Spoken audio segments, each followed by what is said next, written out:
नमस्कार, मैनेजर पर doctor Ranju holistic health solution में आपका स्वागत है। आज मैं 8वीं देवी के बारे में बात करेंगे। हम इस देवी की पूजन करते हैं। इस देवी से हमें क्या प्राप्त होता है, क्या स्वास्थ्य मिलता है मुझे और किस तरीके से हम स्वस्थ रहते हैं। 8वीं देवी का नाम महागौरी है।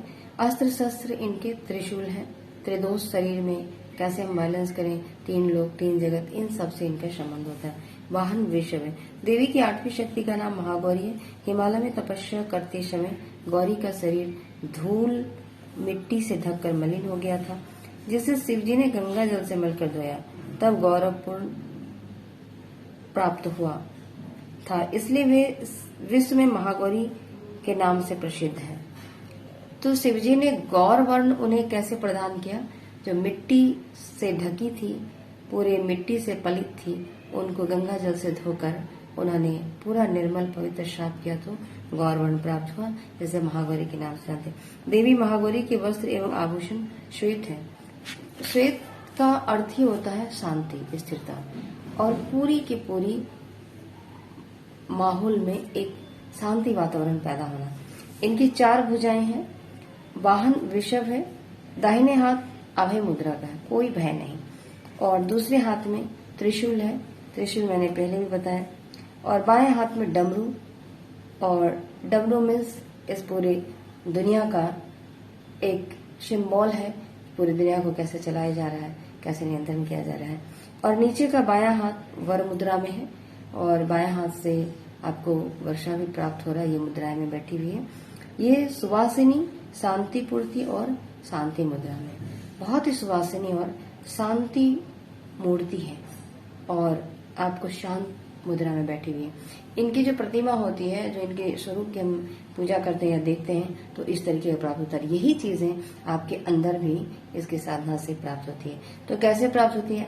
आपके अंदर पूरे शरीर में जो चक्राएं शोधित हो गई है, चक्रास शोधन हो गया है, उसमें एनर्जी आ गई है, और हर चक्रास के अपने अपने फंक्शंस होते हैं। वो आपको प्रॉपर कंटिन्यू एकदम बैलेंस तरीके से फंक्शन कर रही है, तो आपका बॉडी बिल्कुल हेल्दी हो गया है और आप अच्छा महसूस कर रहे हैं। शांत, स्थिर, दृढ़ता, नम्रता, विशालता, उदारता आपके अंदर प्रवेश कर चुकी है।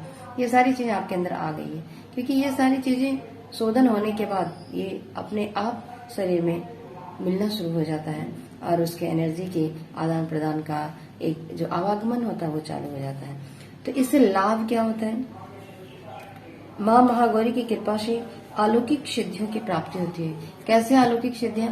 जब आपके शरीर की पूरी शोधन हो गई, नस नाड़ियां, शरीर, मांस पेशी, हड्डियां सभी शुद्ध, साफ और ऊर्जा को ग्रहण करने में सक्षम हो गए, और वो ऊर्जा ग्रहण करके आपको ऊर्जा दे रहे हैं। तो हर चीज आप प्राप्त करने के लायक हो जाते हैं।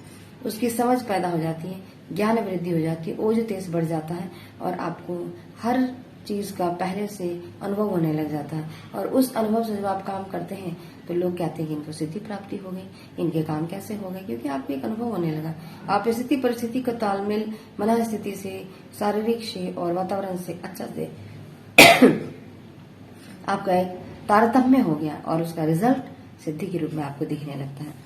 ये चीजें होती हैं। माँ भक्तों को कष्ट दूर करती हैं। इनकी उपासना से आर्त जन के असंभव कार्य भी संभव हो जाते हैं। ये इनकी साधना जो करते हैं, असंभव काम से भी संभव हो जाते हैं। मैंने इसलिए पहले कहा कि सारे शरीर का शोधन हो जाता है। आपको हर चीज, वो ऊर्जाएं, वो समझ, वो स्थिति, आपकी मानसिक दशा तैयार हो जाती है। आप पहले तैयार हो जाते हैं। जब पहले तैयार हो जाते हैं तो आपके काम सफल हो जाते हैं। जब काम आपके सफल हो जाते हैं तो लोगों को लगता है कैसे हो गया। तो इस तरीके से होते हैं। इसलिए कहा गया कि असंभव कार्य भी संभव हो जाते हैं। अतः इनके चरणों की शरण पाने के लिए हमें सर्वविध प्रयत्न करना चाहिए। देवी की आराधना अमोघ और शुभ फलदायिनी है। भक्तों के पूर्व संचित पाप भी विनष्ट हो जाते हैं। भाई, पूर्व संचित पाप कैसे विनष्ट हो जाते हैं? ये जो आप 9 दिन की, 8 दिन तक, 7 दिन तक कंटिन्यू आप बॉयल भोजन ले रहे हैं, फल ले रहे हैं, रसाहार ले रहे हैं, जूस ले रहे हैं, जो भी ये सारी प्रक्रिया करें और साधना में है, तो इससे पूरा शरीर आपका एक कायाकल्प हो जाता है और इससे आपको एक नई ऊर्जा मिलती है। उस नई ऊर्जा से हर काम को करने में आप संभव हो जाते हैं। तो ये जब तक आप शरीर को शोधन नहीं करेंगे, खाली नहीं करेंगे, तो फिर वो चीजें आपके अंदर उत्पन्न नहीं हो सकती, आप दूसरी चीजों के लिए तैयार नहीं हो सकते, वो विचारधारा नहीं आ सकती। तो इसलिए जरूरी होती है कि आपको साधना करना चाहिए और इसके करने से आपको बहुत अच्छा लाभ मिलता है।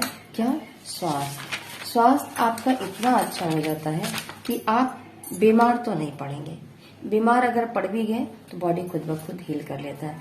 तो ये चीजें आप घर में कर सकते हैं और चिकित्सा जगत में ये चीजें आपको कोई चिकित्सक दे दी, ये बहुत असंभव है, क्योंकि ये आपके शरीर के लिए, या आप अपने घर में किसी स्थान में शांत अवस्था में रहकर अपनी विधि व्यवस्था को बनाकर अपने तरीके में जो भी व्यवस्था बन पाए उसको बनाकर सहज सुलभ रूप से आपको करना चाहिए, जिसको आपको पूरा का पूरा लाभ मिलेगा।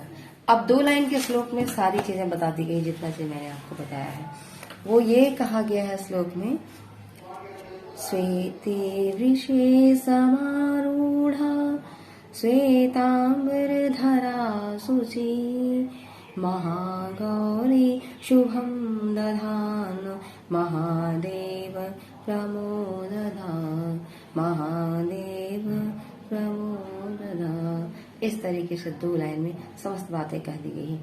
जिन्हें ज्ञान है वो समझ जाएंगे और इसकी पूजा करने से ज्ञान जो है अधिक से अधिक आपका तीक्ष्ण होता है, अच्छा होता है, प्रखर होता है और सारी चीजें आपकी समझ बूझ बनने लगती है और आप हर चीज का समाधान करने लग जाते हैं। इसलिए कहा जाता है कि महागौरी है और आप हर असंभव को भी संभव कर सकते हैं। आज के लिए यही तक।